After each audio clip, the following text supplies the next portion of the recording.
Today, thousands of people flock to Bethlehem's Manger Square. It's the spot where Christians believe Jesus Christ was born. It's in the occupied West Bank, and celebrations were canceled the last 2 years because of the Israel-Hamas war. For Palestinians who live in Bethlehem and work in Jerusalem, the distance is not far, about 5 miles, but taking the bus this short way sometimes becomes an ordeal. NewsHour producer Carl Bostic looks at what life is like for Palestinians who live there. In Bethlehem, this bus is loading up with passengers to take them to work in Jerusalem, but they may already be late for work. This is the bus you take every morning? Yes. How long have you been doing that? 5 years. Ruba Mahdi is a nurse at a Jerusalem hospital who specializes in dialysis treatment. But it's the ride to work before she can even think about what the day will bring at the hospital that makes her more anxious. What it will be like this morning at the checkpoint into Israel. Despite leaving so early, she already thinks she may be late. Almost every day, we're late for our jobs at the hospital. Also, we could wait for a long time in this cold weather, and it's possible that they ask us to exit the bus even while it's raining, so they can search it. So we always worry about our morning journey to our job with all of these checkpoints. And it's what can happen at a checkpoint that can cause so much anxiety and change everything. There was a person who used to work in the hospital and was posting on Facebook during the war. The Israelis canceled her permission, so she can't work here anymore. Do you even feel like it's Christmas? This year is better than before, but not like it used to be before the war. But this year, at least we feel better. This time, it wasn't too bad. Everyone got off the bus and they showed their IDs and special permission papers to work in Israel, despite the war. It took about 20 minutes. Ruba was relieved. She navigates between two worlds, the harsh reality of life in the occupied West Bank, including Bethlehem, and working in Israel, especially at this time of year.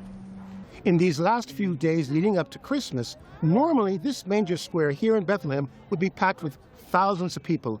Instead today, only a few hundred, and also buses. You'd have more than 100 buses pulling up to Bethlehem today, and instead, less than a dozen. The giant Christmas tree in Nativity Square stands lonely. Hotels are struggling to survive, like this shuttered 4-star hotel next to the square. In the case of Joseph Jacquemin, business has collapsed during the war. Only family pride, that's part of Bethlehem's history, is keeping it open. And this has a lot of work. Now nobody. Maybe sometime one bus come, 2 buses. They come from here, people who live here, but not tourists, no tourists. So you hope the war will end soon? Yeah, of course. We don't like it. We don't like it. We need to stop. Bethlehem's Mayor Maher Kanawati, who is an American citizen, is numb from citing the cost of war in Bethlehem. I tell you, before the war, we had approximately 2.5 million visitors and pilgrims coming through the Church of the Nativity. After the war, we haven't had more than 1,000 a year. That's a complete collapse. Definitely, it was. It was catastrophic. That is the reality Ruba tries to put behind her, at least while she's at work, and she begins her day with eagerness, but must wait for news of the patients she's expecting to see. So this is our regular day.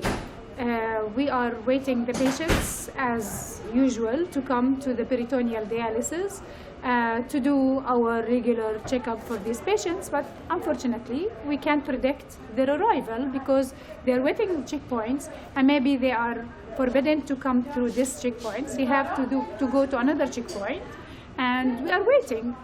Because Augusta Victoria Hospital provides cancer and kidney treatment for Palestinians from the West Bank, and until the war began, Gazans, Ruba has become used to this unpredictability, accepting it with grace.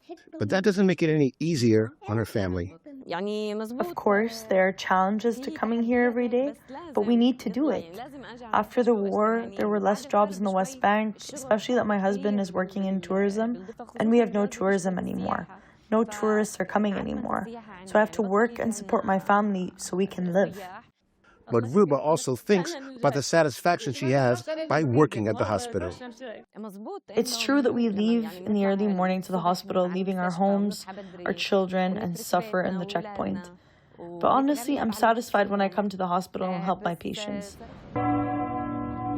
Augusta Victoria Hospital has its own church for staff and patients. Ruba is Christian, and when she can, she visits to say prayer for family and for peace. After a long day of work and returning through checkpoints, Ruba is back home in Bethlehem. It's quality time with her family. Her daughter Rain is waiting for her, and so is dinner. At this time of year, the quality time includes a visit to the Church of the Nativity. Visitors still try to pay homage to the birthplace of Jesus, even while there is a war. And inside, tradition remains untouched for Christmas. The superior of the Armenian Church descends the staircase to the grotto, where Jesus was born, to conduct a ceremony for his birth. And for this Christmas, he's optimistic about these times.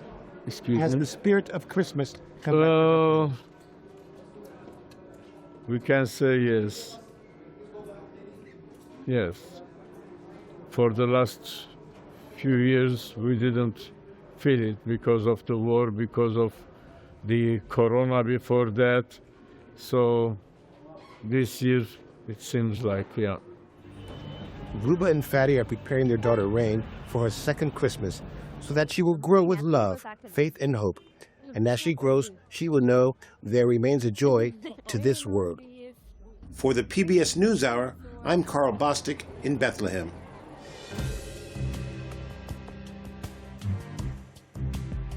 Wait just a second, we have one more thing to share. We want to say a heartfelt thank you for watching and supporting PBS News. Without you, we simply wouldn't be able to provide the news and the information that you trust. So thank you from everybody here at PBS News.